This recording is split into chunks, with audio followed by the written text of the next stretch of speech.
नमस्कार साथियों, मैं आपका दोस्त विष्णु यादव। कैसे हैं आप लोग? मैं आशा करता हूं कि आप सभी लोग बहुत ही अच्छे पूर्वक होंगे और आप सभी लोगों की पढ़ाई जबरदस्त तरीके से चल रही होगी। प्यारे साथियों, स्वागत है आपके अपने YouTube channel Vishnu coaching centre पर। प्यारे साथियों, मैं आप लोगों को बता देना चाहता हूं, अगर आपकी एक तमन्ना है, आपका सपना है नौकरी करने का और रेलवे में जाने का, तो पुनः एक बार और आपके लिए एक सुनहरा अवसर, एक और वैकेंसी रेलवे अप्रेंटिस। कहां से? ध्यान से समझे। आरआरसी या ईस्टर्न रेलवे कोलकाता से अप्रेंटिस भर्ती 2024 आ चुका है। आवेदन प्रक्रिया प्रारंभ हो गई है। प्यारे साथियों, कौन इसमें भर सकता है? क्या योग्यताएं हैं? क्या इसमें परीक्षाएं होंगी? अप्रेंटिस करने से फायदे क्या हैं? कितने छूट मिलेंगे आगे चल करके? कितने साल का होता है? उम्र कितनी है? फी कितनी लगनी है? इन सभी को हम डिटेल से समझाने जा रहे हैं। प्यारे साथियों, आप लोग शुरू से अंत तक हमारे इस चैनल पर बने रहिएगा। प्यारे साथियों, तो चलते हैं, ध्यान से समझिए। आरआरसी ईआर कोलकाता अप्रेंटिस भर्ती 2024, इसमें टोटल पोस्ट बाबू 3115 पोस्ट हैं। जो अप्रेंटिस की वैकेंसी निकली है वह कितनी है? 3115 पोस्ट है। बहुत अच्छी वैकेंसी है भाई, बहुत अच्छा पोस्ट है। अप्लाई डेट क्या है? यह 24/9/2024 से, यानी 24 तारीख से प्रारंभ हो रहा है और अगले नेक्स्ट मंथ 23/10/2024 तक यह फॉर्म भरा जाएगा। अभी आपके पास भरपूर समय है, इस फॉर्म को आप जरूर भर दें। चलिए, बात आती है फी की। इसमें जो जनरल, ओबीसी और ईडब्ल्यूएस वाले हैं उनकी फीस 100 रुपया लगनी है और अदर की नो फीस, 0। अन्य लोगों की फीस नहीं लगनी है। उम्र कितनी होनी चाहिए? जिसकी उम्र 15 से 24 वर्ष की है वे लोग इस फॉर्म को क्या कर सकते हैं बाबू? भर सकते हैं। और छूट, उम्र में छूट भी मिलेगा। जो लोग ओबीसी के हैं उनको 3 वर्ष,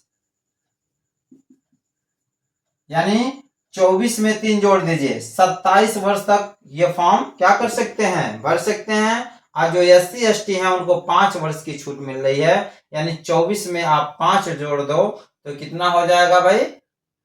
29 वर्ष तक। ठीक है, तो आप अगर अप्रेंटिस का फॉर्म भरना चाहते हैं तो आप भर सकते हैं। आप देखिए, क्वालिफिकेशन क्या है? क्वालिफिकेशन क्या है बाबू? इसमें क्वालिफिकेशन है 10th पास और प्लस ITI। जो 10वीं पास होना चाहिए मैक्सिमम 50% से होना चाहिए। 50% पाना अनिवार्य है। जो लोग 10वीं में 50% तक पाए हैं और प्लस ITI है वे ही इस फॉर्म को क्या कर सकते हैं? भर सकते हैं। समझ में आया कि नहीं आप? चलिए, अब बातें आती हैं कि यह भर्ती प्रक्रिया कैसी होगी। सबसे पहले मैं आपको बता दूं कि नो एग्जाम, यानी सीधी भर्ती है। इसमें आपको कोई भी एग्जाम देने की जरूरत नहीं है। अगर आप 10वीं पास हो प्लस ITI सर्टिफिकेट है तो इस फॉर्म को आप भर सकते हो। इसमें आपको परीक्षा देने की जरूरत नहीं पड़ेगी। चलिए, अब देखिए, बात यह आती है कि अप्रेंटिस करने से फायदा क्या है। अप्रेंटिस करने से देखिए फायदा, बहुत सारे फायदे हैं। पहली बात तो यह, अगर आप अप्रेंटिस कर लेते हो तो ग्रुप डी में 20% का क्या मिल जाएगा? रिजर्व। 20% सीट रिजर्व होता है अप्रेंटिस वालों का।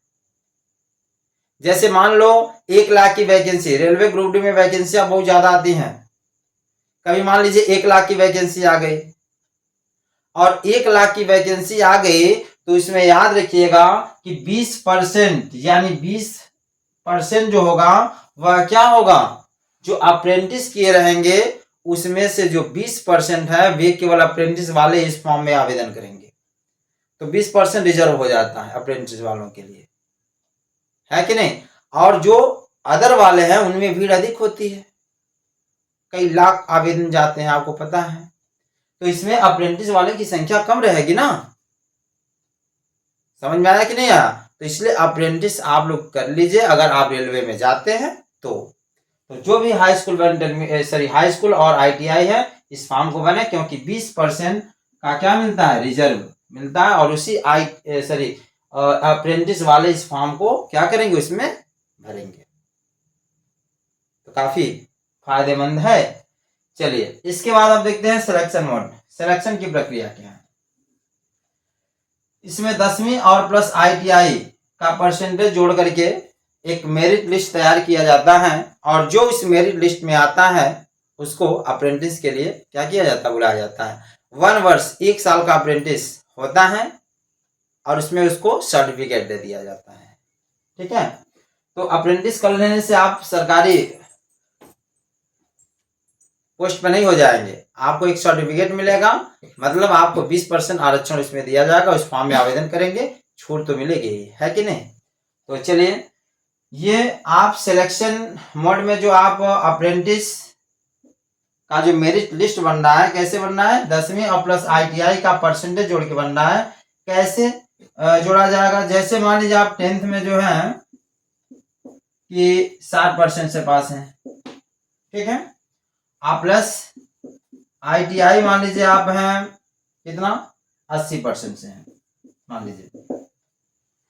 तो इसमें क्या किया जाता है, 10वीं और प्लस आईटीआई के परसेंटेज को जोड़ लिया जाता है। तो आप जोड़ लो भाई, 60 प्लस 80, ठीक है। तो 60 में 80 जोड़ेंगे तो क्या होगा, 140 होगा, और 140 जितना भी परसेंटेज जो रहेगा उसको जोड़ने के बाद 2 से आप भाग दे देना, 2 से भाग दे दो, 70, यानी 70%। समझ में आया। तो 10वीं और आईटीआई का जो भी परसेंट रहेगा उसको जोड़ लेना, और जोड़ने के बाद आप क्या करना, 2 से भाग देना, वही परसेंटेज तैयार हो जाएगा। ठीक है, तो प्यारे साथियों, आई होप आप सभी लोगों को पूरा अच्छे से पूर्णतया जानकारी जरूर मिल गई होगी। प्यारे साथियों, ऐसे ही अन्य नौकरी से संबंधित तथा हाई स्कूल व इंटरमीडिएट बोर्ड एग्जामिनेशन की तैयारी के लिए हमारे चैनल को लाइक, सब्सक्राइब और शेयर जरूर करें। मिलते हैं ऐसे ही अन्य वीडियो के साथ, तब तक के लिए धन्यवाद। और एक चीज और, अगर आप यूपी बोर्ड 10वीं और 12वीं की बोर्ड एग्जाम में बैठने जा रहे हैं तो आपको पता होना चाहिए कि आप सभी लोग हमारे YouTube channel Vishnu coaching centre से जुड़े, क्योंकि प्रतिदिन शाम 8:45 से लाइव क्लासेस चल रहे हैं। तो मिलते हैं